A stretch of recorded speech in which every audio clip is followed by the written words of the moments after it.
Now let us study the relative motion of two objects moving in a plane and approaching each other. In such type of problems, if the two objects are having same acceleration or they are not accelerated, then the solution of the problem becomes very simple, and I am going to tell you that is, two objects are moving in a plane and they are having their velocities such oriented that at some time they can be closest to each other. We have to find that time. यानी इस प्रकार से उनकी velocities हैं उस plane में कि वो एक दूसरे के बहुत नज़दीक भी आ सकते हैं, अधिक से अधिक नज़दीक आ सकते हैं। किस समय वो एक दूसरे के निकटतम पहुंचेंगे, यानी the time when they will be closest to each other. एक तो हमने वो कैलकुलेट करना होगा और एक हमने ये भी कैलकुलेट करना होगा कि किसी समय जब हमने उनको चलता हुआ देखा था और इस प्रकार देखा था कि वो एक दूसरे के निकटतम पहुंच सकते हैं, then what will be their distance of closest approach, यानी उन दोनों के बीच में कम से कम कितनी दूरी हो सकती है। तो इस प्रकार की प्रॉब्लम्स हमने आपको सॉल्व करके बतानी है। तो हम शुरुआत कर देते हैं। यानी मैंने क्या बताना है, मैंने समझाना है आपको relative motion of two objects moving in a plane and tend to approach each other. Tend to approach इस प्रकार लिखा है कि वो एक दूसरे से ज़रूरी नहीं उनकी टक्कर लगें, लेकिन एक दूसरे के निकटतम तो आ ही सकते हैं। तो ये मैंने आपको समझाना है। Let us suppose the initial velocity, ये सारा कुछ कैसे करेंगे अभी आपको क्लियर हो जाएगा। Say u A is the initial velocity of object A. दो ऑब्जेक्ट्स में एक को मैंने ए बोल दिया, एक को बी बोल दिया, और दूसरे ऑब्जेक्ट की initial velocity u B vector है। And these are the velocities as seen from ground कह लीजिए, एज सीन बाई, और कोई common observer as seen by एक कॉमन ऑब्जर्वर जो दोनों को देखता है। तो this is their initial relative velocities as seen by some common observer. और ये इनिशियल का मायना जिस टाइम पर हमने प्रॉब्लम को यानी ऑब्जेक्ट्स को मूव करते हुए देखना शुरू किया, इसको मैं टाइम टी 0 टाइम बोल देता हूँ। और टी टाइम पे किसकी वेलोसिटी कितनी है और किसकी कितनी है और रिलेटिव वेलोसिटी कितनी है, ये भी हमने डिस्कस करना है। Suppose I told you the special case is there and the acceleration of object A is equal to acceleration of object B and they are having common acceleration as seen by the common observer and say it is constant. So at any time t कोई भी time हो, at any time t velocity of object A, this is क्योंकि uniformly accelerated motion है, initial velocity of object A plus acceleration vector into time taken and velocity of object B at any time is, why I am doing all that it will become quite clear to you just now. Velocity of object B at any time is initial velocity of object B plus acceleration into time taken. Now what is the relative velocity of B or A at any time? चलो A की relative velocity निकाल ली with respect to B at any time, किसी भी time A की relative velocity with respect to B कितनी होगी, इसमें से सब्ट्रैक्ट करते हैं। Velocity of A as seen by the common observer minus velocity of B as seen by the common observer, तो सब्ट्रैक्ट करेंगे, इससे ये कैंसिल हो जाएगा। So that will be u A minus u B.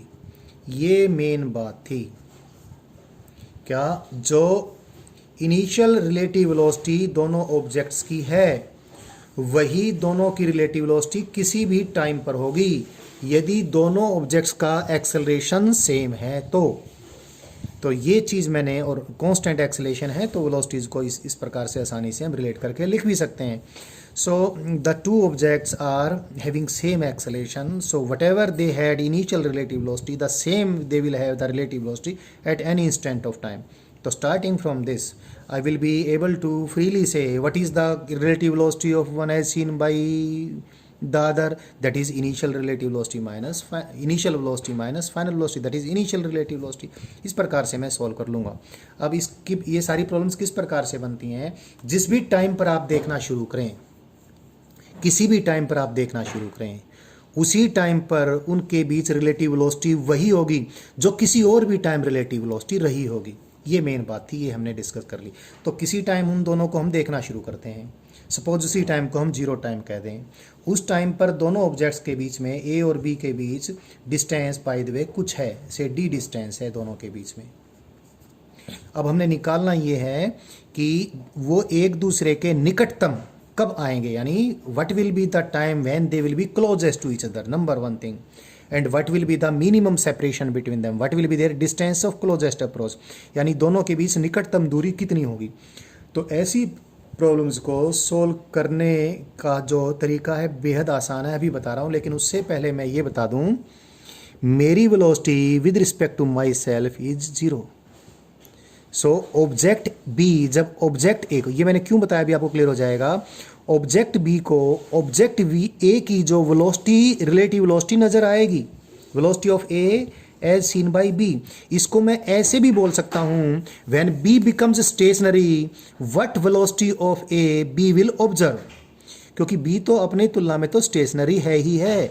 जैसे river swimmer cases अभी मैंने बताए, मैंने आपको ये बताया था velocity of man with respect to water is same as velocity of man in still water, यानी पानी ठहर जाए तो जो वेलोसिटी स्विमर की ठहरे हुए पानी में होगी, यानी विद रिस्पेक्ट टू वाटर होगी, वही फिर क्योंकि पानी तो ठहर गया विद रिस्पेक्ट टू ग्राउंड भी आ जाएगा उस केस में। खैर, ठहरे हुए पानी में आदमी की वेलोसिटी का मतलब है आदमी की वेलोसिटी स्विमर की velocity with respect to water. तो अगर मैं इस प्रकार की प्रॉब्लम सॉल्व करूंगा, तो यदि मैं ये कहूं कि if B is taken in rest, यानी बी हिमसेल्फ के लिए तो रेस्ट में ही है, तो the velocity of if B himself is sees B अपने आप को रेस्ट में देखता है, वो तो देखेगा ही, तो उसको ए की वेलोसिटी कितनी नजर आएगी, वो क्या होगी, वो होगी relative velocity of A with respect to B. तो इस बात को आप ठीक से समझ लें। अब मैं मैंने समझा दिया, तो आगे मैं प्रोसीड करता हूँ। प्रॉब्लम ये है कि किसी भी टाइम पे दोनों के बीच डिस्टेंस इतना नज़र आया है, और इस समय के कितने समय बाद वो दोनों एक दूसरे के क्लोजेस्ट होंगे, और उनके बीच में क्लोजेस्ट डिस्टेंस कितना होगा। तो कैसे सोल्व करें, हम ए और बी में से एक को स्टेशनरी मान लें। सपोज हमने बी को स्टेशनरी मान लिया, तो बी को स्टेशनरी मानने पर ए की वेलोसिटी कितनी होगी जो बी को नज़र आएगी, और बी को कितनी नज़र आएगी ये। तो सबसे पहले तो जो वेलोसिटी दे रखी हैं उनका इस्तेमाल करके वेक्टर सब्ट्रैक्शन मेथड से velocity of A with respect to B निकाल लेंगे। जो भी हमें प्रॉब्लम दे रखी होगी उसमें initial line joining A and B हमें बता रखी होगी। दोनों को ज्वाइन करने वाली लाइन ये है, ईस्ट डायरेक्शन में या वेस्ट डायरेक्शन में, उन दोनों के बीच में डिस्टेंस कितना है ये भी मालूम होगा। तो बी को स्टेशनरी मानते हुए हम क्या करेंगे, ए की जो relative velocity with respect to B, यानी बी को जो ए की वेलोसिटी दिखाई देगी उसकी डायरेक्शन भी निकाल लेंगे और मैग्नीट्यूड भी निकाल लेंगे।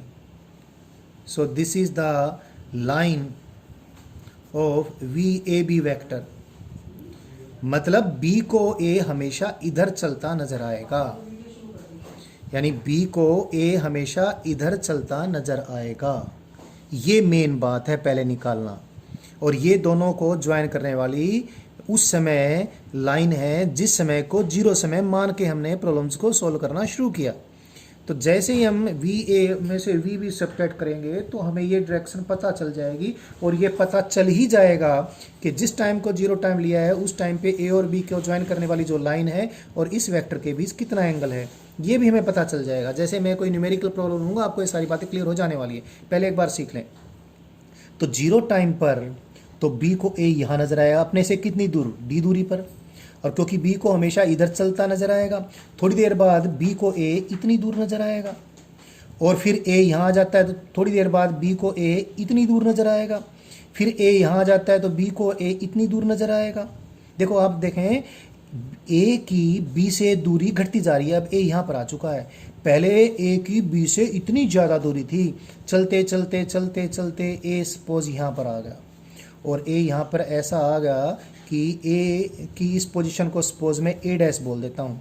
तो ए डैश बी जो line of relative velocity of A with respect to B थी उसके परपेंडिकुलर होगी। अब बी को ए इतनी दूर नजर आएगा, इसके जस्ट जिस समय यहाँ पर आता है, जिस समय बी को ए यहाँ दिखाई देता है, उसके तुरंत बाद जैसे ही ए यहाँ से और आगे बढ़ेगा, देखें जब बी को ए की दूरी इतनी नजर आएगी, फिर इतनी नजर आएगी, फिर इतनी नजर आएगी। इससे आप सीख लिए हो कि what will be the minimum distance between A and B, it will be this, ये डी मिनिमम है।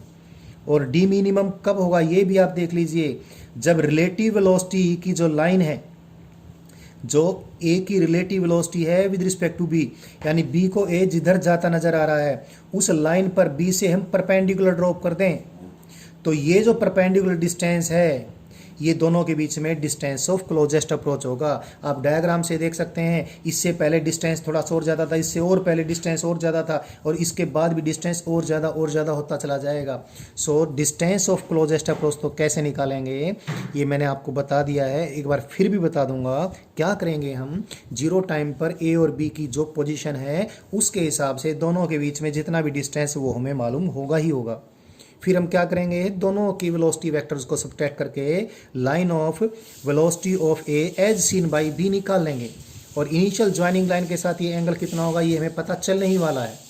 तो फिर हम क्या करेंगे, बी की पोजीशन से, जिसको हमने डायग्राम में बी की पोजीशन और ए की पोजीशन को दिखा है, बी की पोजीशन से रिलेटिव वेलोसिटी की लाइन पे परपेंडिकुलर ड्रॉप कर लेंगे। तो ये जो परपेंडिकुलर डिस्टेंस होगा रिलेटिव वेलोसिटी की लाइन का from B, this will be the minimum distance between them, इससे कम दूरी इनके बीच में नहीं हो सकती, मैंने बार बार इसको बता दिया है। तो इस ट्रायंगल से अब निकाल लें, D minimum D minimum divide by capital D is this sine theta, so D minimum is D sine theta, क्योंकि थीटा हमें मालूम पड़ ही जाएगा, तो डी मिनिमम की वैल्यू कितनी आएगी, डी साइन थीटा आएगी। नंबर एक बात। नंबर दो बात, जब ये ए बी के क्लोजेस्ट होगा, जिस टाइम पर यहाँ पर होगा, तब तक ए ने इस रिलेटिव वेलोसिटी से इतना डिस्टेंस तय कर लिया as positive, this is L. So अगर अगेन इस राइट एंगल ट्रायंगल को देखें, एल की वैल्यू कितनी है, L divided by D is cos theta, so l is d cos theta. तो जब ये ए बी के क्लोजेस्ट होगा, कब होगा, जब ये ए डैश पर आ जाएगा, तब तक ये इस वेलोसिटी से इतना डिस्टेंस तय कर चुका होगा, और कितना टाइम लेगा, उसी टाइम को मिनिमम टाइम कहेंगे, time taken to become closest to B, यानी बी के निकटतम पहुंचने का टाइम, इसको हम मिनिमम टाइम लिख देते हैं। लेकिन मिनिमम टाइम इसका मतलब टी की मिनिमम वैल्यू नहीं है, इसका मतलब है that time when A has become closest to B, और सिंबल मेरे पास है नहीं तो इसलिए ऐसा लिख दिया। इसको कैसे निकालूं, एल डिवाइड बाई, क्योंकि क्लोजेस्ट पहुंचने के लिए इसको यहाँ से यहाँ तक जाना पड़ेगा, किस स्पीड से, इस स्पीड से, so L divide by v A B, और एल की वैल्यू कितनी है, d cos theta divide by v A B. इस प्रकार से हम इन सारी प्रॉब्लम्स को सोल्व कर लेंगे। तो ये सोल्व करने का ढंग है ऐसी प्रॉब्लम्स को, ये तब आपको और क्लियर होगा जैसे ही मैं इसकी आपको और ज़्यादा प्रॉब्लम करवाऊंगा। तो शुरू करता हूँ मैं इसको एक ऐसी प्रॉब्लम से सोल्व करके दिखाता हूँ जो आपको बड़ी आसानी से समझ में आने वाली है। और देखना उस प्रॉब्लम को मैं जो मैंने मेथड अभी टीच किया उसके बजाय कैलकुलस मेथड से भी सोल्व करके बताने वाला हूँ। तो there are two ships, ship A और शिप बी इनिशियली इस प्रकार देखे गए कि बी ए से साउथ डायरेक्शन में है, यानी B is 20 kilometre south of A, ship A से 20 किलोमीटर साउथ में है। साथ साथ मैं प्रॉब्लम बोलता रहता हूँ और साथ साथ मैं डायग्राम भी बनाता रहूँ तो बेहतर रहेगा। मैंने इस डायरेक्शन का रिप्रेजेंटेशन ले लिया, ये नॉर्थ डायरेक्शन का ले लिया, सब हॉरिजॉन्टल डायरेक्शन है, और ये डेफिनेटली मैं साउथ डायरेक्शन का रिप्रेजेंटेशन लूँगा। तो इनिशियल पोजीशन दोनों की दिखा लेता हूँ। ये मैंने शिप ए की इनिशियल पोजीशन दिखाई, ये शिप बी की मैंने इनिशियल पोजीशन दिखाई, और दोनों के बीच में इनिशियल सेपरेशन भी मैंने दिखा दिया, that is D, and D की वैल्यू कितनी है, 20 किलोमीटर है, यहाँ पर हमने लिख दिया है। अब क्वेश्चन ये है कि the time when they are seen 20 kilometer away and B is 20 kilometer south of A has started moving southwards with a velocity of 20 kilometer per hour, यानी velocity of A is 20 kilometre per our due south. और इसी time, ये zero time की situation है, इसी time B चलना शुरू कर देता है ईस्ट डायरेक्शन में, ये भी सेम स्पीड से 20 kilometre per our due east. तो ये दो जहाज हैं पानी के, और दोनों दो जलपोत हैं ए और बी, और दोनों की स्पीड तो बराबर है, लेकिन जीरो टाइम पे, जिस टाइम को हमने जीरो टाइम किया, जिस टाइम पर देखना शुरू किया, हमने ये देखा जो बी शिप था वो ए से बिल्कुल साउथ दिशा में 20 किलोमीटर दूर है, और उस समय ए साउथ दिशा में जाने लग रहा है 20 किलोमीटर पर आवर से, और बी जाने लग रहा है 20 किलोमीटर पर आवर से ईस्ट में, और वो अपनी velocities with respect to ground, with respect to common observer इतनी ही मेंटेन रखते हैं। तो निकालना ये है कि इनके बीच में निकटतम दूरी कितनी होगी। What will be the distance of closest approach between the two ships, number 1। Number 2, when they will be closest to each other, when they will be nearest to each other, एक दूसरे के अधिकतम नज़दीक वो कब पहुंचेंगे, ये हमने कैलकुलेशंस करनी है। ये वही प्रॉब्लम है जिस प्रकार से मैंने अभी समझाया था। तो पहले तो जिस प्रकार से मैंने आपको बताया उसी तरीके से हम सोल्व कर लेते हैं। तो सोल्व करने के लिए पहले क्या निकालना पड़ेगा, मैं ए की रिलेटिव वेलोसिटी निकाल लूँ with respect to B, vector subtraction method से। यहाँ पर करके दिखा देता हूँ। ये मैंने वेलोसिटी वेक्टर दिखाया किसका, ए का, जो कि किधर है, साउथ दिशा में, वेलोसिटी वेक्टर ऑफ ए। और ये वेलोसिटी वेक्टर दिखा देता हूँ, सब्ट्रैक्शन करना, उसके बाद डायग्राम बनाऊंगा। पहले सब्ट्रैक्शन करके वी ए बी वैक्टर की डायरेक्शन में निकाल लूँगा। This is magnitude B, this is velocity of B. और जिस प्रकार से हमने वेक्टर सब्ट्रैक्शन सिखाया है, this arrow will represent velocity of A as देखी by B, that is velocity of A as seen by B, और relative velocity of A with respect to B। क्योंकि ये भी 20 किलोमीटर पर आवर है, ये भी 20 किलोमीटर पर आवर है, ये 90 डिग्री का एंगल है, तो पाइथागोरस थ्योरम लगाएं या वेक्टर एडिशन यूज़ करें तो ये तो कितनी आएगी, 20 into square root 2 kilometre per hour. और ये एंगल कितना आ जाएगा, 45 डिग्री का एंगल आ जाएगा, ये भी कितना आ जाएगा, 45 डिग्री का एंगल आ जाएगा। तो तुरंत ही पता चल गया हमें।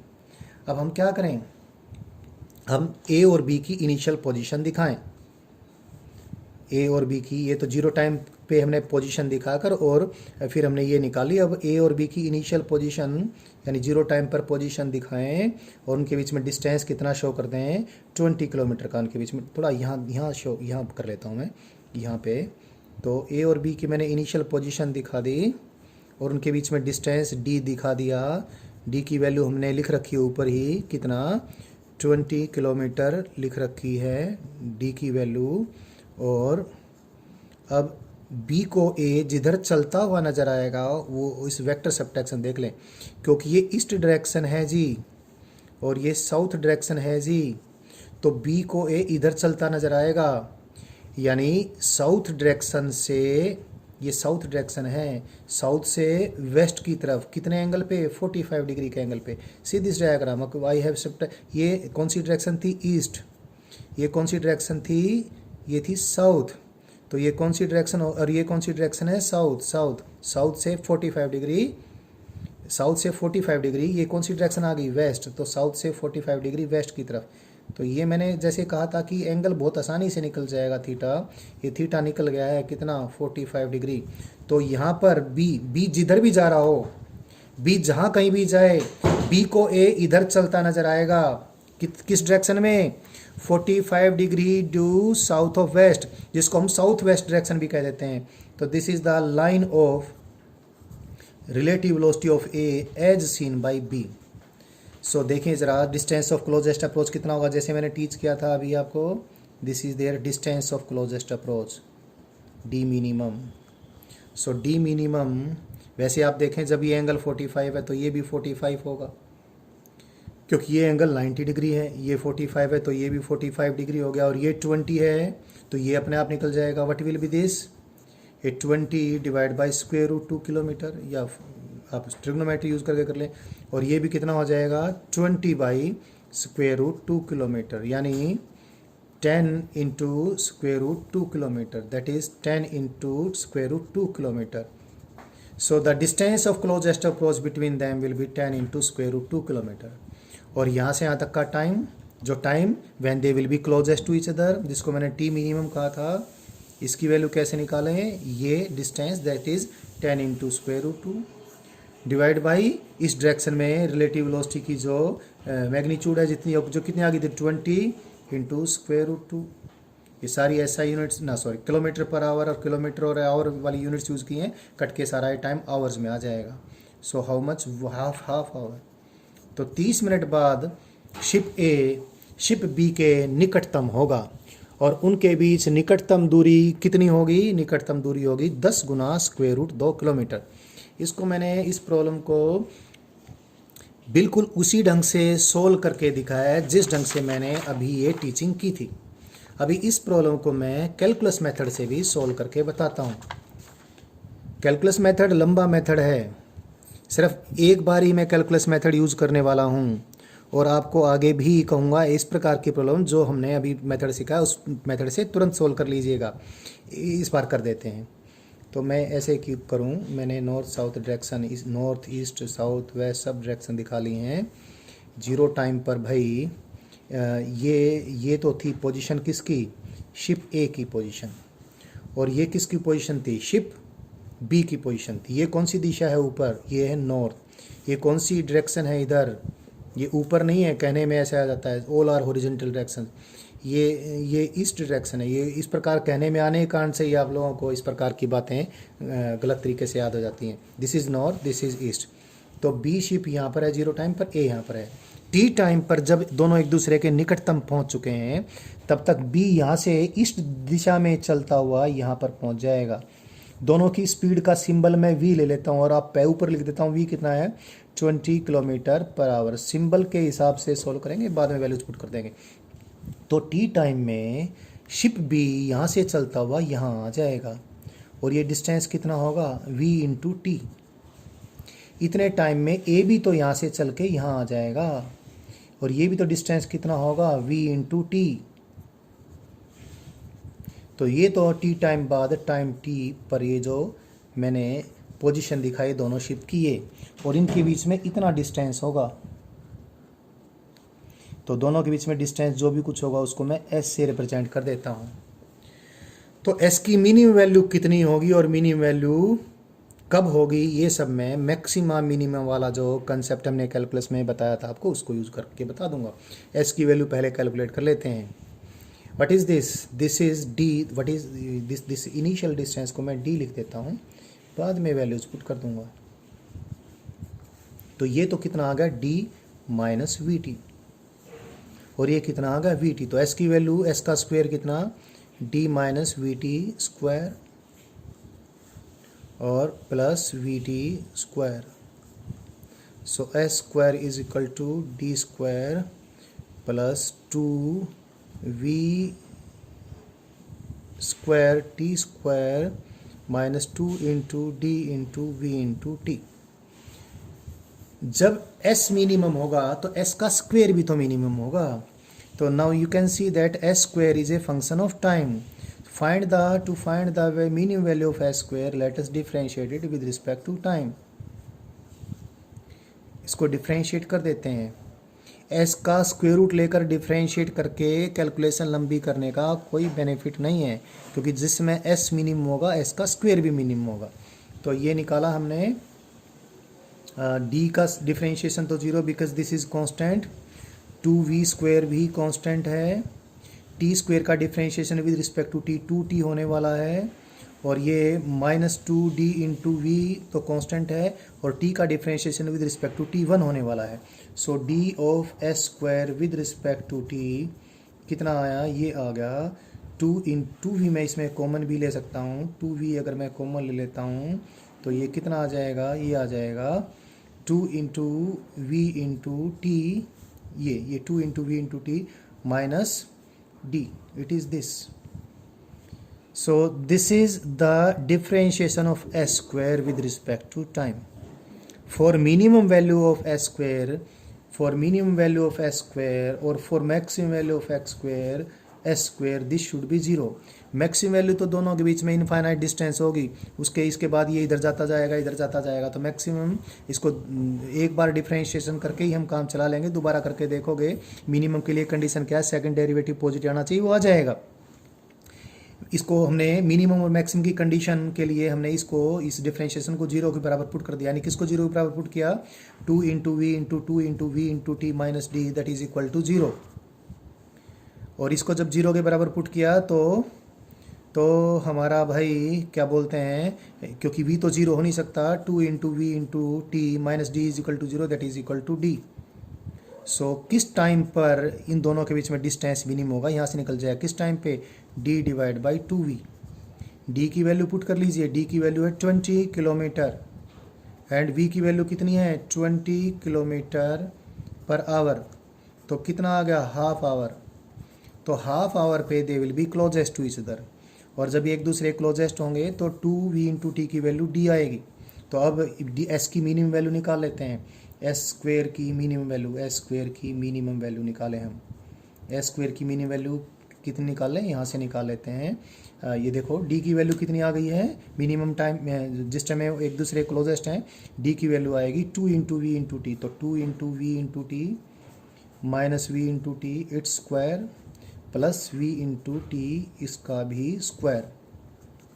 तो v इंटू टी का स्क्वायर ये आ गया, v इंटू टी का स्क्वायर ये आ गया 2 into v square into t square, या वी टी का स्क्वायर लिख लीजिए चाहे, तो 2 into v square into t square. So s minimum यानी मिनिमम डिस्टेंस दोनों के बीच में कितना आ जाएगा, square root 2 into v into t. तो this is the minimum distance between them, square root 2 into v into t. V कितना है 20 किलोमीटर पर आवर और टी कितना है 1/2 hour, so it is 10 into square root 2 kilometre. So they are closest to each other after half an hour, और दोनों के बीच में कम से कम दूरी कितनी है, 2 गुना स्क्वायर रूट 2 किलोमीटर है। इसको कैलकुलस मेथड से भी सोल्व करके दिखाया मैंने, और बगैर कैलकुलस मेथड के तो देखो हमने बहुत आसानी से इसको सोल्व कर ही लिया था। तो relative motion of two objects moving in a plane approaching each other, इस प्रकार की प्रॉब्लम्स मैंने आपको करवाना शुरू कर दी हैं। कुछ और प्रॉब्लम्स भी करता हूँ, ये आपको और अच्छे से क्लियर हो जाएगी और चीज़ें पक्की हो जाएंगी।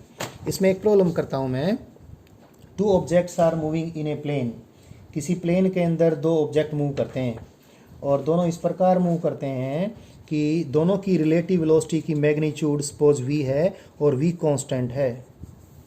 सो 2 objects are moving in a plane with constant relative velocity v, and the other thing is given the velocity of the relative velocity जो दोनों की v है उसका वो कंपोनेंट जो कि दोनों को ज्वाइन करने वाली इनिशियल लाइन के पैरेलल है, तो v1 है। v1 is the component of the velocity parallel to the line joining the two particles. There are 2 particles, मुझे ध्यान नहीं रहा मैंने अभी क्या बोला था, वो किसी प्लेन में मूव कर रहे हैं एक दूसरे को अप्रोच करने वाली कंडीशन में, और दोनों की रिलेटिव वेलोसिटी की मैग्नीट्यूड भी और डायरेक्शन भी कांस्टेंट रहती है, और वो इतनी है v है। दोनों की रिलेटिव वेलोसिटी का वो कंपोनेंट जो कि दोनों को ज्वाइन करने वाली लाइन के अलोंग है या लाइन के पैरेलल, वो तो v1 है, और दोनों को ज्वाइन करने वाली लाइन के परपेंडिकुलर है, वो कितना है v2 है। दोनों के बीच में इनिशियल सेपरेशन d है। तो हमने क्या निकालना है, when they will be closest to each other यानी time, and what will be their distance of minimum separation, their minimum separation that is their distance of closest approach, ये निकालना है। तो जैसे मैंने अभी पढ़ाया था वैसे ही कर लेता हूँ मैं। इसको सपोज पार्टिकल नंबर 1 लेता हूँ, एक को दूसरे को पार्टिकल नंबर 2 मान लेता हूँ, 2 को मैंने स्टेशनरी मान लिया। 0 टाइम पर सिचुएशन ये है, दोनों के बीच में डिस्टेंस d है। अब क्या निकालना है हमने, दोनों की रिलेटिव वेलोसिटी। दोनों की रिलेटिव वेलोसिटी पहले ही दे रखी है, कितनी है v, उसकी मैग्नीट्यूड है, डायरेक्शन भी कांस्टेंट है। ले और ये भी देखा रखा है कि दोनों की रिलेटिव वेलोसिटी का वो कंपोनेंट जो कि दोनों को ज्वाइन करने वाली लाइन के अलोंग है उसकी तो वैल्यू v1 है, और दोनों की रिलेटिव वेलोसिटी का वो कंपोनेंट जो कि दोनों को ज्वाइन करने वाली लाइन के परपेंडिकुलर है वो v2 दे रखा है। सो दोनों की रिलेटिव वेलोसिटी जो v वेक्टर है वो किधर आ जाएगा, दोनों कंपोनेंट ऐड कर दिए मैंने। So this will be the direction of the relative velocity vector, तो v वेक्टर की डायरेक्शन ये आ जाएगी। But is this v vector की डायरेक्शन ऑफ v वेक्टर, तो बी को पार्टिकल 1 इस लाइन के अलोंग चलता नजर आएगा। से this angle is theta, so this will be the minimum separation between them, D minimum, ये दोनों के बीच में मिनिमम सेपरेशन होगा। नंबर एक बात। और जब मिनिमम सेपरेशन इतना होगा तो उस समय ये पार्टिकल इतना चल के आ जाएगा। तो टाइम निकालने के लिए या डी मिनिमम निकालने के लिए सब कुछ यहाँ से होने वाला है, लेकिन एक बार साइन थीटा और कोस थीटा की वैल्यू निकाल लें। साइन थीटा देखें जरा इस ट्रायंगल के अंदर, sine theta is this divide by this, this is representation of V2 and this is representation of V, तो साइन थीटा तो ये आ गया। और कोस थीटा की वैल्यू कितनी आ गई, base divide by hypotenuse, base किसको रिप्रेजेंट करता है V1 को, हाइपोटेन्यूज किसको रिप्रेजेंट करता है V को। तो डी मिनिमम निकालना है, d minimum divide by this d is equal to sine theta, d minimum is d sine theta. तो मिनिमम सेपरेशन दोनों के बीच में कितना आएगा, d की वैल्यू तो d है, साइन थीटा की वैल्यू हमने निकाल ली V2 डिवाइड बाई V। और टाइम जब एक दूसरे के निकटतम होंगे, जिसको मैंने टी मिनिमम बोल के ऐसे रिप्रेजेंट किया, so it is L divide by V। इसको L का, L की वैल्यू निकाल लेते हैं, L divide by D, L divide by D is cos theta, so L is D cos theta, so D cos theta divide by V। और D तो D है, cos theta की value कितनी है, कोस थीटा की value है V1 divide by V, और V into V that is V square. So कितने टाइम बाद वो दोनों एक दूसरे के निकटतम होंगे, इतने टाइम बाद दोनों वो एक दूसरे के निकटतम होंगे। और उनके बीच में निकटतम दूरी कितनी होगी, this will the distance of closest approach between them. So this is one another problem by which I could teach you all these things. ये सब चीज़ें बताने के लिए मैंने एक और प्रॉब्लम और आपको बताई। अभी तो मैं 2-3 प्रॉब्लम और भी करके बताता हूँ, जिससे कि चीज़ें आपको और ज़्यादा क्लियर हो जाएं। इस प्रकार की प्रॉब्लम्स में जो जैसे मैं अभी आपको टीच कर रहा हूँ, जो बहुत बढ़िया प्रॉब्लम होती हैं जिनको हमें सोल्व करना सीखना चाहिए, वो होती हैं relative motion of a projectile with respect to another projectile. तो एक ऐसी देखो, जब दो प्रोजेक्टाइल्स का मैं रिलेटिव मोशन आपको स्टडी करवाऊंगा, एक बात ध्यान रखना, दोनों एक वर्टिकल प्लेन में मूव करेंगे और दोनों की रिलेटिव वेलोसिटी हमेशा सेम रहेगी, क्योंकि दोनों का एक्सेलेरेशन ड्यू टू ग्रेविटी के बराबर है। तो किसी एक की वेलोसिटी में से दूसरे की वेलोसिटी सब्ट्रैक्ट करेंगे तो एक्सेलेरेशन वेक्टर जी वेक्टर तो कट के, कुल मिलाकर जो बात शुरू में ही बताई थी मैंने, relative velocity of two projectiles will always be same. एक चीज़ और ध्यान रखें, मैं अभी बताऊंगा, क्योंकि जब भी कोई वेलोसिटी कांस्टेंट होती है तो वेलोसिटी की डायरेक्शन भी, और अभी मुझे एक चीज़ याद आ रही है, अभी बता देता हूँ, फिर बाद में फिर भी बताऊँगा, लेकिन अभी एक बार पहले क्लियर कर देता हूँ, तब मैं ये चीज़ें करवाऊँगा। अगर किसी ऑब्जेक्ट की वेलोसिटी किसी देखने वाले को हमेशा कांस्टेंट नज़र आए, कांस्टेंट वेलोसिटी का मायना है मैग्नीट्यूड और डायरेक्शन दोनों ही कांस्टेंट। ये कोई देखने वाला है b can be any projectile, और बी को किसी दूसरे प्रोजेक्टाइल की वेलोसिटी हमेशा कांस्टेंट नज़र आती है। तो वेलोसिटी कांस्टेंट नज़र आने का मतलब है वेलोसिटी की डायरेक्शन भी वही और मैग्नीट्यूड भी वही, और दो प्रोजेक्टाइल के लिए हमेशा होने ही वाला है ऐसा। ये कोई प्रोजेक्टाइल बी है, चल रहा है, चलता चलता वो किसी दूसरे प्रोजेक्टाइल को देख रहा है। तो this is the direction of the relative velocity of A as seen by b, that is velocity of A as seen by b, that will be initial velocity of a minus initial velocity of b. Because मैंने बताया था दोनों का, क्योंकि acceleration constant है, same acceleration है, तो इसलिए जो किसी भी समय रिलेटिव वेलोसिटी होगी वही इनिशियल रिलेटिव वेलोसिटी होगी। बार बार ये बात बोला हूँ मैं। तो कोई प्रोजेक्टाइल ए प्रोजेक्टाइल बी को हमेशा एक स्ट्रेट लाइन में उड़ता नजर आएगा, क्योंकि वेलोसिटी उसको बी को एक ही चेंज होती नज़र नहीं आएगी। तो मैंने एक बहुत बड़े प्रश्न का जवाब दे दिया है छोटे से मेथड से ही, क्या, the path of a projectile as seen by another projectile will always be a straight line. किसी प्रोजेक्टाइल को दूसरा प्रोजेक्टाइल हमेशा एक स्ट्रेट लाइन में ही उड़ता नजर आएगा। हालांकि ग्राउंड पर कोई साधु बाबा बैठे हैं तो उसको तो दोनों प्रोजेक्टाइल पैराबोला में चलते नजर आएंगे, बट किसी भी एक प्रोजेक्टाइल को दूसरा एक प्रोजेक्टाइल हमेशा एक स्ट्रेट लाइन में ही उड़ता नजर आएगा। ये बात मुझे अभी याद आ गई थी, अभी मैंने आपको बता दी है। अभी मैं वापस से उस टॉपिक पे जा रहा हूँ जिस टॉपिक पे मैंने relative motion of two projectile से रिलेटेड कुछ प्रॉब्लम्स करवानी है, और किस मेथड से, जो मैंने अभी टीच किया है। तो देखें, एक प्रॉब्लम है, कोई प्रोजेक्टाइल ए और प्रोजेक्टाइल बी के बीच में डिस्टेंस 130 मीटर का है, 130 metre away they are seen on ground पे वो 130 मीटर दूर थे जब उनको एक साथ फेंका गया। प्रोजेक्टाइल बी को फेंका जाता है 40 मीटर पर सेकंड से हॉरिजॉन्टल के साथ 60 डिग्री एंगल बनाते हुए। 60 डिग्री एंगल बनाते हुए हॉरिजॉन्टल के साथ 40 मीटर पर सेकंड से प्रोजेक्टाइल ए को फेंका जाता है और प्रोजेक्टाइल बी को हॉरिजॉन्टल के साथ 30 डिग्री एंगल बनाकर फेंका जाता है। This is the velocity of projectile A. जो कितनी है वेलोसिटी ऑफ प्रोजेक्टाइल ए की मैग्नीट्यूड है 30 मीटर पर सेकंड और वेलोसिटी ऑफ प्रोजेक्टाइल बी की मैग्नीट्यूड कितनी है 40 मीटर पर second. This is projectile B, this is projectile A. तो जीरो टाइम पर सिचुएशन ये, जीरो टाइम पर दोनों ग्राउंड पर हैं और किस प्रकार से दोनों को लॉन्च किया गया, थ्रो किया गया, ये हमने बता दिया है। अब निकालना क्या है, find the moment when the distance between them is minimum and the time when they will be closest to each other. तो वो समय निकालना है जब दोनों एक दूसरे के निकटतम होंगे और वह समय भी निकालना है, वह निकटतम दूरी भी निकालनी है और ये भी निकालना है कि प्रोजेक्टाइल ए को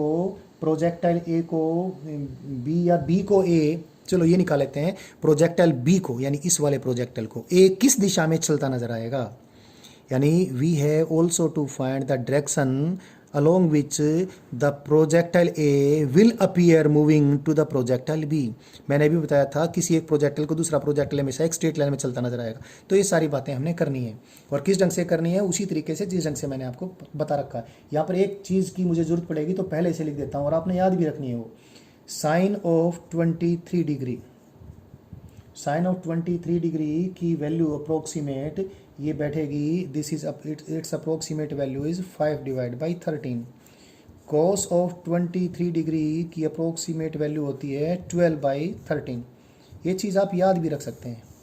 एंगल 23 डिग्री अगर है तो साइन 23 और कोस 23 की वैल्यू लगभग इस प्रकार की होती है। यानी चाहे इसको आप ऐसे याद रख लें, अगर 23 डिग्री की कोई ट्रायंगल बनाते हैं, 23 डिग्री की राइट एंगल ट्रायंगल बना दें आप, तो जो परपेंडिकुलर होगा तो 5 होगा रेशो में और ये बेस 12 होगा और हाइपोटेन्यूज 13 होगा।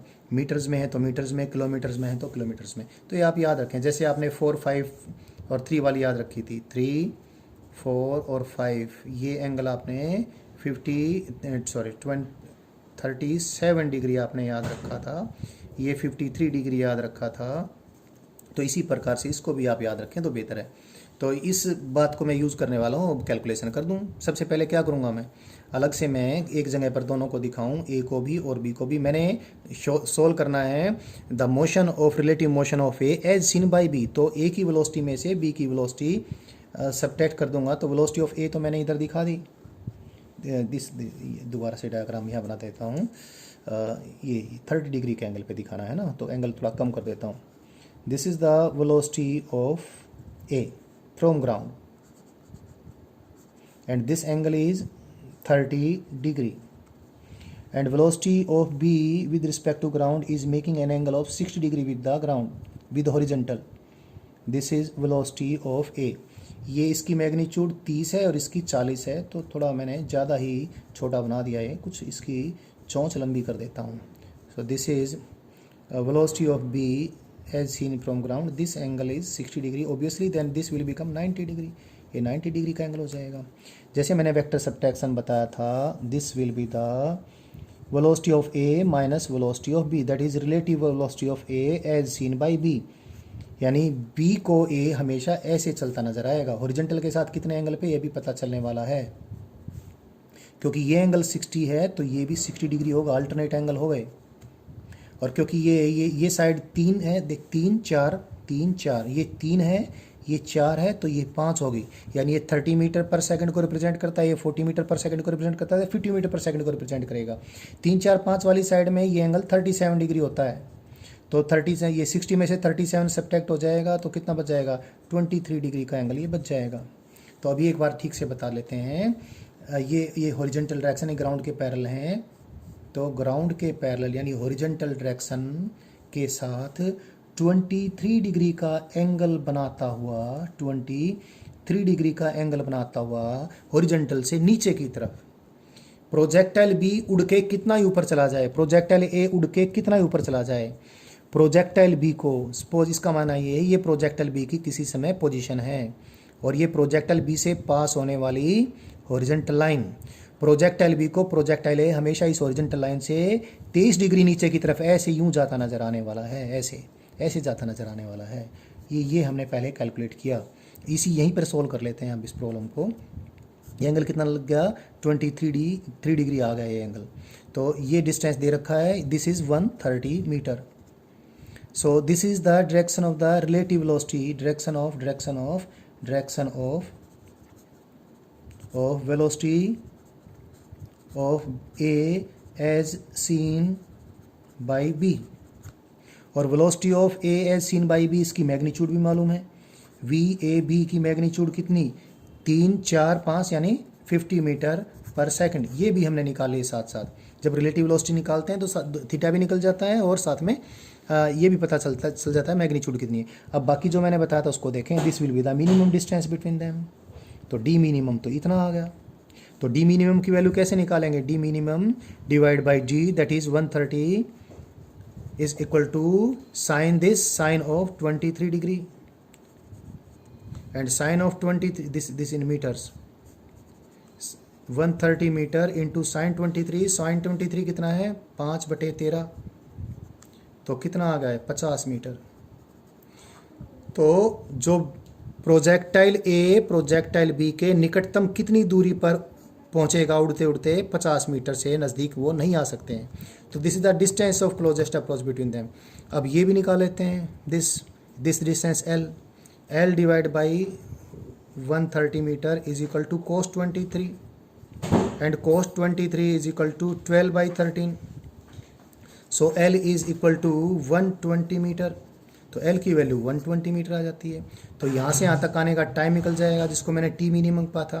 तो टी मिनिमम कितना आ जाएगा, एल की वैल्यू जो कि 120 मीटर है, डिवाइड बाय इधर इसकी रिलेटिव वेलोसिटी की मैग्नीट्यूड कितनी आई है, रिलेटिव वेलोसिटी की मैग्नीट्यूड आई है ये 5 नहीं 50 मीटर है। यस, ये बिंदी थोड़ी छोटी लगी थी। This is divide by 50 metre per second. So minimum जब सेपरेशन दोनों के बीच होगा तो वहाँ तक पहुँचने के लिए कितना टाइम लगेगा, ये 12/5 second. So this is the time when they will be closest to each other, that is 2.4 second. तो दो प्रोजेक्टाइल के रिलेटिव मोशन को मैंने इस प्रॉब्लम के ज़रिए सोल्व करके बताया है, और आप इस प्रकार की सारी प्रॉब्लम्स को ऐसे ही सोल्व कर लेंगे। सो मैंने आपको रिलेटिव मोशन का टॉपिक कवर कर दिया है। एक और टाइप की प्रॉब्लम भी इसमें बचती है, बिल्कुल सिंपल सी, वो मैं अभी डिस्कस कर लेता हूँ, और चलो उसको मैं किसी अगली वीडियो में आपको बताऊँगा। But I have totally told you the relative motion of two objects. Now see, kinematics में सारी चीज़ें मैंने बता दी हैं, बस सर्कुलर मोशन की एनालिसिस बचती है। वो हम एक अलग से टॉपिक बनाएंगे, स्टडी ऑफ सर्कुलर मोशन, उसमें वो डिस्कस करने वाले हैं।